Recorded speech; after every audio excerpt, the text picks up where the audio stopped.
మన ముకుందాలో మరియు పూర్వీలో రిపబ్లిక్ సేల్ ఆఫర్. వీఏపై ఫ్లాట్ 10% డిస్కౌంట్. వివరాలకు సంప్రదించండి. నమస్కారం. మాఘపురాణం 15వ రోజు పారాయణలోకి వచ్చాం. ఈరోజు మాఘశుద్ధ పౌర్ణమి. ఈ పౌర్ణమి నాడు నదీ స్నానం కానీ నదీ సముద్ర సంగమ స్నానం కానీ చాలా విశేషమని చెప్తారు. ఎక్కడైనా త్రివేణి సంగమమో లేదా రెండు నదులు సంగమించే చోటైనా కూడా సంగమంలో స్నానం చేస్తే అద్భుతమైన ఫలితం లభిస్తుంది. ఈ రోజున చేసేటువంటి దానము పూజా విధానము చాలా విశేషమైన ఫలితాలను ఇస్తాయి. శివాలయంలో కానీ విష్ణువాలయంలో కానీ కనుక అమ్మవారి దేవాలయంలో కానీ ఒక దీపారాధన చేసుకుని నమస్కారం చేసుకుంటే అద్భుతమైన ఫలితాన్ని ఇస్తుంది. అవకాశం ఉన్న వాళ్ళు చేసుకోవచ్చు. అయితే ఈరోజు ఏం చెప్తున్నారో చూద్దాం. సమస్త పాపదోషాల నుంచి మాఘమాస వ్రత ప్రభావం వల్ల విముక్తి పొందిన సుబుద్ధి కుటుంబ వృత్తాంతాన్ని పరమేశ్వరుని ద్వారా విన్నటువంటి పార్వతీదేవి ఇలా అడుగుతోంది. సుబుద్ధి అతని కుమార్తె, ఆమె భర్త మొదలైన వారి విషయాలు వివరించారు, కానీ సుబుద్ధి శిష్యుడైన సుమంత్రుని గురించి చెప్పలేదు. అతను ఏమయ్యాడు, అతని జీవితం ఎట్లా ఉంది, అతనేమైనా శిక్షలను అనుభవించాడా, ఆ విషయాలను కూడా తెలియజేయమని కోరుకుంది. అయితే పరమేశ్వరుడు ఇట్లా చెప్పాడట. దేవి, తెలిసి చేసినా తెలియక చేసినా తప్పు తప్పే. మండుతున్న అగ్నిని ముట్టుకుంటే పసివాడినైనా బాధించకుండా ఉండదు కదా. కాబట్టి సుమంత్రునికి కూడా అతను గురువుగారి కుమార్తెతోటి సంభోగించిన ఘోర పాపం అంటుకుంది. ఆ పాప ఫలితంగా అతను పలు బాధలను అనుభవించసాగాడు. మనశ్శాంతిని కోల్పోయాడు. గురువుగారి కుమార్తెని పాడు చేశానని మనోవ్యతతో కుమిలిపోయేవాడు. ఈ ఘోర పాపం నుంచి ఎలాంటి శిక్ష వస్తుందో తనకని పశ్చాత్తాపపడేవాడు, బాధపడేవాడు. చిత్రంగా ఆ అమ్మాయి ఏ బాధ పడలేదండి, హాయిగా సంతోషంగా పెళ్లి చేసుకుని వెళ్ళిపోయింది. తర్వాత వచ్చింది బాధ. కానీ ఈ కుర్రాడికి ఇది తప్పని తెలుసు, దీనివల్ల పాపం వస్తుందని తెలుసు. దానివల్ల అది ఏది జరిగినా దీనివల్లే జరిగిందేమోనని భయపడుతున్నాడు కూడా అన్నమాట. క్రమంగా ఇలా చాలా దుఃఖపడి పడి ఒకనాడు పశ్చాత్తాప హృదయంతో తన గురువుగారి దగ్గరికి వెళ్ళి ఆయన కాళ్ళ మీద పడి విపరీతంగా ఏడ్చాట. నా తప్పేం లేదు, నన్ను క్షమించండి. ఆమె బలవంతం చేసింది, అయిష్టంగానే నేను అందులోకి దిగాను. తర్వాత ఇంకా నాకు అయిష్టం నన్ను బాధించలేదు, నా బుద్ధి ఇలా పెడత్రోవని పట్టేసింది, నన్ను క్షమించండి. మహాపావినైపోయిన కామపైత్యం ప్రకోపించి కన్నుమిన్నుగానక ఉచ్చనీచాలు మర్చిపోయి ప్రవర్తించాను. క్షణభంగురమైన కామ వికారానికి లోనయ్యాను అని ఇక నా ప్రమేయం లేదు అని పదే బతిమలాడి చెప్పాడు. నేను తీసుకెళ్ళలేదు, నా అంతటి నేనేం చేయలే, నా దారిని నేను అడవిలోకి వెళ్ళాను. అమ్మాయి నా వెంబడిపడి వచ్చింది, తన మాటలతోటి నన్ను వశపరుచుకుంది. వద్దని వారించాను, అయినా సరే నన్ను బలవంత పెట్టింది. నువ్వు కనుక నాతో ఉండకపోతే నేను ఆత్మత్యాగం చేస్తాను, ఇంటికెళ్ళి మా నాన్నకి నీ మీద చెడుగా చెప్తాను, ఇలాంటి భయపెట్టడం జరిగేసరికల్లా నేను ఇంకేం చేయలేక ఆమెకు నేను లొంగిపోయాను. నన్ను ఉక్కిరి బిక్కిరి చేసేస్తోంది ఆ పాపం. నాకేం చేయాలో తెలియట్లేదు, నన్ను క్షమించండి. ఈ ఘోర పాపం నుంచి విముక్తి కలిగేటువంటి తరుణోపాయం ఏదైనా ఉంటే చెప్పండి అని పరి విధాలుగా ఆ రోజు ఎట్లా జరిగింది, ఏం జరిగింది, తన వల్ల ఎలాంటి పొరపాటు జరిగింది, అప్పటి నుంచి తను ఎంత బాధపడుతున్నది గురువు గారికి సవినయంగా తెలియజేశాడు. అతని పశ్చాత్తాపం గురువైన సుబుద్ధి హృదయాన్ని కదిలించేసింది. బాగా బోధార్చాడట. బాధపడకు, ఇదంతా విధిలిఖితం. నుదుటి వ్రాతని ఉల్లంఘించడం ఎవరి తరం కాదు, జరక్క మాందు జరిగేది. మనకు ఎట్లా రాసిపెట్టిందో అట్లాగే జరుగుతుంది.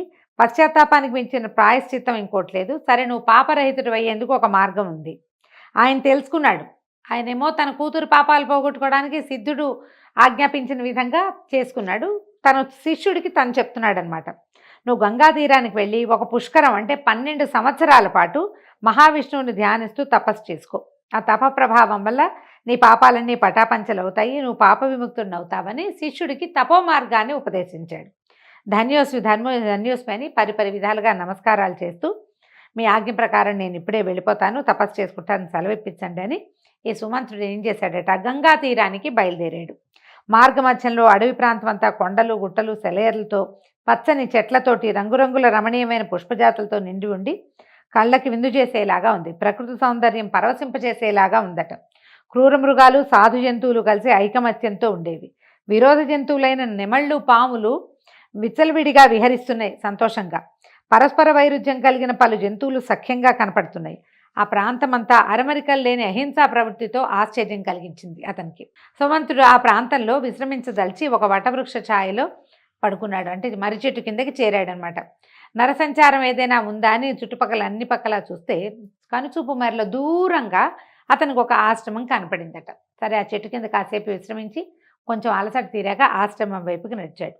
ఆ ఆశ్రమంలో కొంతమంది స్త్రీ పురుషులు కాషాయాంబరధారులై మాలలు తిప్పుతూ శ్రీమన్నారాయణుని ఫలపుష్ప నైవేద్యాలతో అర్చిస్తున్నారు. మాఘ పురాణాన్ని పఠిస్తున్నారు. శ్రీహరికి పూజలు చేస్తూ అక్షతలు చల్లుతున్నారు. అత్యంత భక్తి శ్రద్ధలతో శ్రీహరి కీర్తనలు భజనలు కావిస్తున్నారు. అదంతా చూసి ఆ భక్తి శ్రద్ధలతో పరవశించిపోతున్న శ్రీహరి భక్తులను చూసి సుమంత్రుడు కూడా భక్తి పారవస్యంలోకి మునిగిపోయాడట. వారంతా ప్రసాదం పంచిపెడుతుంటే, అయ్యా మీరేం వ్రతం చేస్తున్నారు, దీనివల్ల ఏ ఫలితం లభిస్తుంది, పాపాలు పోతాయా ఈ వ్రతంతో, నాకు ఈ సందేహాలు తీర్చండి అని వాళ్ళని అడిగాడట.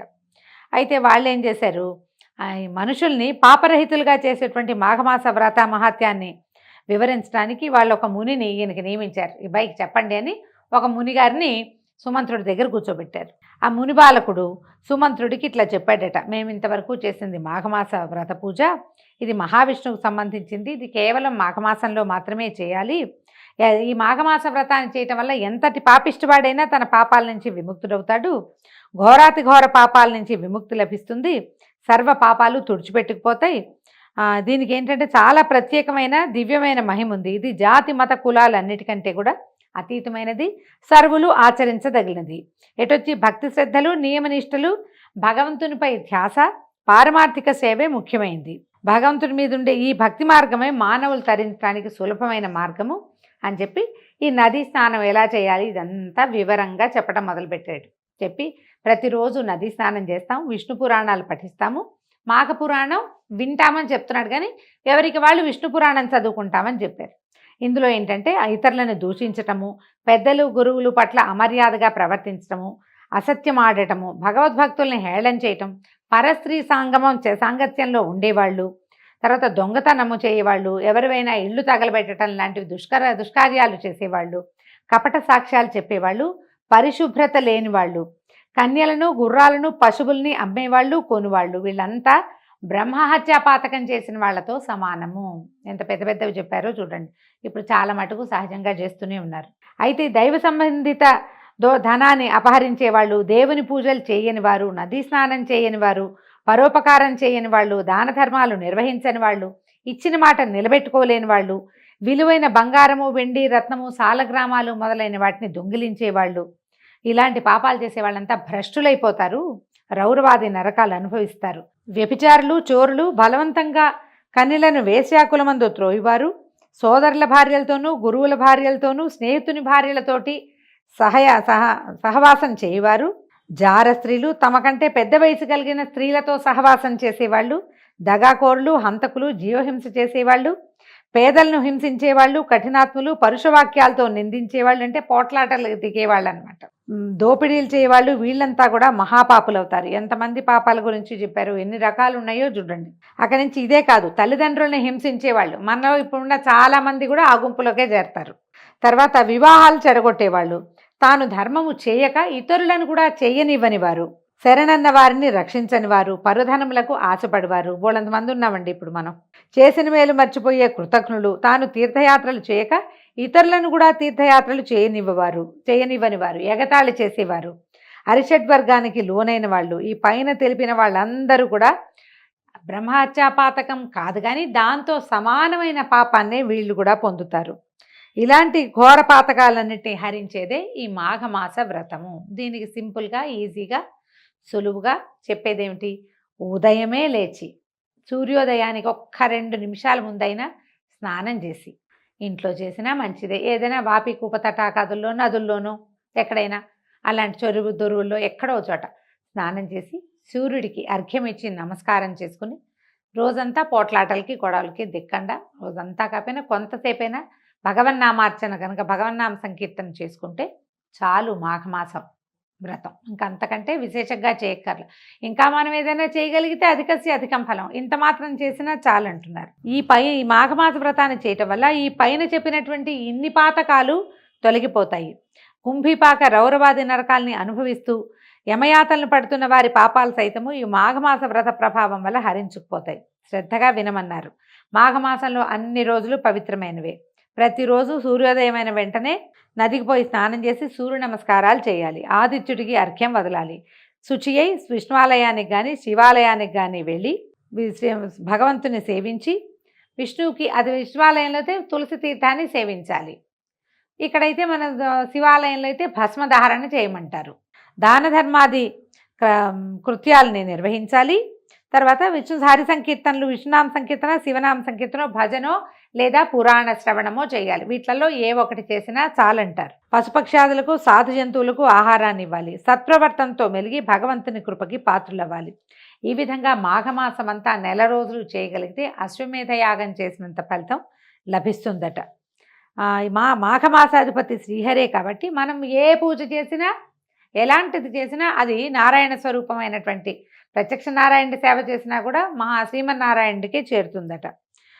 మనం ఒకవేళ మన ఇంట్లో అవకాశం ఉంటే తులసి మాలలు కనుక విష్ణుమూర్తికి సమర్పిస్తే, మన దొడ్లో ఉన్న తులసి చెట్టుతోటి 2 తులసి దళాలు తీసుకెళ్ళి కూడా విష్ణువాలయంలో సమర్పించిన అద్భుతమైన ఫలితం లభిస్తుందట. ధూపదీప నైవేద్యాలు, అగరు, కస్తూరి, గంధము, అక్షతలతో తులసి దళాలతోటి విష్ణువుని అర్చించాలి. పూజానంతరం తాంబూలాదులను సమర్పించి విష్ణు భజన సంకీర్తన చేయాలి. ఈ విధంగా మాఘమాసం అంతా చేసి కనీసం మాసంలో ఒక్కసారైనా ఒక సద్బ్రాహ్మణుడికి దాన ధర్మాదులను ఇవ్వాలి. బ్రాహ్మణుడికి వస్త్రదానం చేయొచ్చు. బంగారము, వెండి, ధనాదులతో దక్షిణలిచ్చి సంతృప్తిపరచాలి. షడ్రసోపేతమైన విందునివ్వాలి. మనం ఇంట్లో భోజనం పెట్టగలిగి వాళ్ళు మన ఇంట్లో తినే అవకాశం ఉంటే మనమే ఇంట్లో మాఘమాసం చివరిలో నెలాఖరులో భోజనం పెట్టడం, లేదా స్వయం పాకం ఇవ్వడం కూడా విశేషమైన ఫలితం ఇస్తుందండి.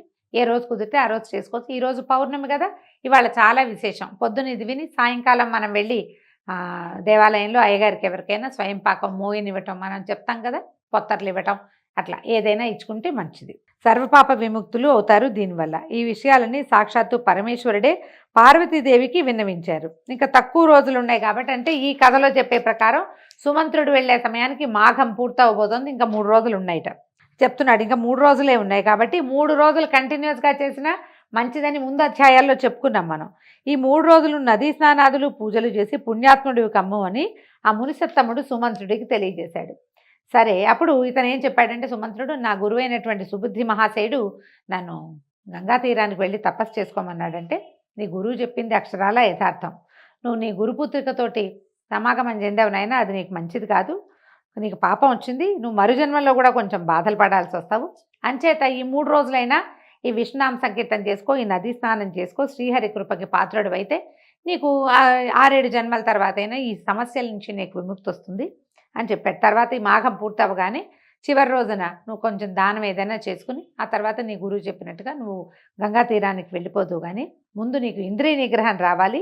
ఇంద్రియాల్ని బంధించి ఏకాగ్ర చిత్తంతో శ్రీమన్నారాయణుణ్ణి, లక్ష్మీదేవిని ఆరాధించమని ఆ మునిసత్తముడు సుమంత్రుడికి తెలియజేశాడు. ఈ మొత్తం కథ అంతా విన్న తర్వాత ఇతను 3 రోజులు అక్కడే ఉండిపోయి ఆశ్రమంలోనే మాఘ స్నానాలు చేసి నదీ తీరంలో మహావిష్ణువుని పూజించి భజనలందు పాల్గొని అటు పిమ్మట ఆశ్రమవాసులకు అభివాదం చేసి వారి వద్ద నుంచి సెలవు తీసుకుని తన గురువాజ్ఞ ప్రకారము తపస్సు చేసుకోవటం కోసం గంగానది తీరానికి వెళ్ళాడు. దీంతో 15వ రోజు పారాయణ పూర్తయిందండి. రేపు ఉదయం 16వ రోజు పారాయణలో మళ్ళీ కలుసుకుందాం. నమస్కారం.